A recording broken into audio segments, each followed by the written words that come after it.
2022லேருந்து ஒரு அப்டேட்டும் வராத மாருதி சுசுகி பலினோவோட ஃபேஸ் லிஃப்ட் செப்டம்பர் 5ஆம் தேதி வரப்போகுது.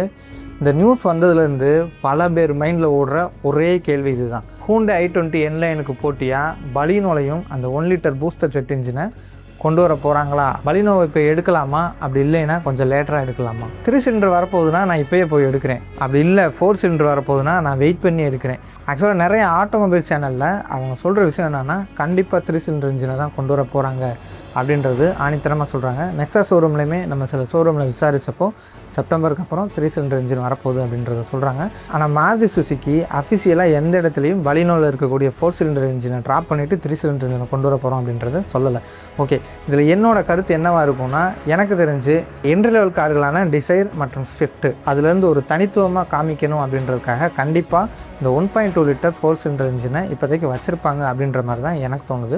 ஹூண்டாய் i20 N-லைனுக்கு போட்டியாக பலினோலையும் அந்த 1 லிட்டர் பூஸ்டர் ஜெட் இன்ஜினை கொண்டு வர போகிறாங்களா? ஆனால் அதுக்கு தகுந்த மாதிரி ஏரோடைனமிக் டிசைன் வந்து கண்டிப்பாக பலினோவில் இருக்கணும்.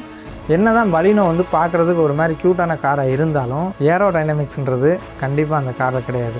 ஸோ நீங்கள் 1 லிட்டர் பூஸ்டர் ஜெட் இன்ஜினை கொண்டு வரணும்னா ஏரோடைனமிக்காக டிசைன் பண்ணால் தான். ஸோ இப்போ இருக்கக்கூடிய ஃபேஸ் லிஃப்ட்ன்றது ஒரு மேஜரான ஃபேஸ் லிஃப்ட்டாக எனக்கு தெரியல, ஒரு மைனரான சின்ன சின்ன அப்கிரேடட் தான் கொண்டு வர போகிறாங்க அப்படின்ற மாதிரி தோணுது.